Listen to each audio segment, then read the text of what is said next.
Ang hirap, my friend. Hirap gumawa ng nabahang unit, my friend. So, Yossi, break muna. Hirap kapag nabaha yung unit kasi hirap hanapin yung problem. So, ito yung problem dun sa unit. So, ito, nabahang unit. Kakabili lang sa atin ito a month ago. Hinabutan ng baha. Kaya Sir Henny Boy. So ngayon, tinesting ko yung RFA. Actually, nagawa ko naman yung RFA nito. So, sureball ako dun sa RFA nito. Yan yung RFA, nakalabas na. Lumubog yan kasi. Yan yung nagko-control ng... So, yung RFA, ang ginagawa niyan guys, sa EcoSport, sa Focus at sa Fiesta, yan yung nagko-control ng remote, ng steering wheel, yung steering wheel lock, column, saka ano pa ba? Keyless entry, yung susi. Ngayon, dahil lumubog siya, nag-code siya. Lubog talaga sa baha. Yan yung binidyoan ko nung nakarang vlog, yung submerged talaga sa tubig. Grabe yung tindi dyan. Pinaghihinang-hinang ko dyan. Nagmalaya. MacGyver ako dyan at tinira ko na lahat ng pyesa. So, meron akong donor doon na isa pang RFA. Problem kasi kapag yan, kunwari yung RFA niya, no? Nakasave kasi doon yung susi. Nakasave doon yung pang start ng kotse kasi push start button to eh. Nakasave lahat dyan. Kaya kapag yan ay nadali at magpapalit ka niyan, matrabaho nga talaga. Masakit sa ulo at mapapagastos ka. Kaya dapat mabuhay ko yung RFA. Ngayon, ginawa ko yung RFA. Sinalpak ko. Naka-steering, ang lumalabas na lang na code is steering wheel lock.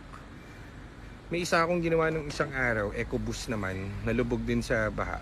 Pina-repair lang dito. Nagawa ko. Walang problem. Kailangan lang, dahil nag-code siya, di ba kunwari, nakasaksak yung battery. So, dumating yung may-ari nito. Rekta mo muna. Dumating yung may-ari si Sir Henny. May dala pang pasalubong. Pupunta rito ang client namin, nagdadala laging pasalubong. Kaya tumataba ako eh. Salamat po, thank you po. So, yan. Ngayon, kwento ko ulit. So, dahil nga siya hindi nag-i-start, hindi natin malalaman if working na yung RFA na ginawa ko. Ngayon, binunot ko na lang kasi nga hindi mo mai-scan ng OBD kasi patay eh. So binunot ko yung computer box. Tapos sinalpa ko na lang sa bench natin. Irerekta ko na dun para makita natin at maklear ko yung code. Tapos pag na-clear ko na yung code ng computer, hopefully kakabit natin dyan at aandar na ang walang yang hestas na yan. Kaya tara tignan natin. Salubong ako. Oh, thank you. May merienda. Binidyo mo na? Sarap. Saan? Malis na yung nagbigay. Saan ko na ako. Binigyan lang? So, medyo magulo yung ating setup kasi daming ginagawa. Kaya dyan na kayo. Ito na yung ECU nung kay Sir Henny. So, nahanapan ko ng pin out.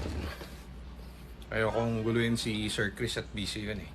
So, ay kinahanapan ko sa pin out. Ano na? Ito ngayon yung ECU niya. Pako dito. Para mascan ko kasi hindi mascan dun eh. Ayan. Kaya pati lalabas lahat yan dahil hindi nakakabit. Pero, titignan natin dito yung steering wheel. Throttle pedal. Module powertrain, engine off, time performance. Ayan o. Missing communication with immobilizer control module. So, kasi nga, lumubog, nag-submerge sa baha instant. So, nangyari, namatay bigla or nag-fault dito sa ECU. Ayan o. So, ang gagawin natin, PCM, clear natin. Ayan. Yan, 7 na lang. Apa, asubol. 7. Ngayon, kabit ulit natin ito easy. Doon tingnan natin ang under. Ito na. Tingnan natin. Edwin! You! Ayun pala. Ayun, kukulit yung mga dogs ha. Okay, Edwin oh. Alpak mo na lang matindi yan. Gagana na yan, boy. Kabit mo na ng maayos kay Edwin ha. Top throat. Kabit na natin yung ECU. Hindi nakakabit masyado yan pag ganyan. Yan. Okay, tignan natin kung ubra na.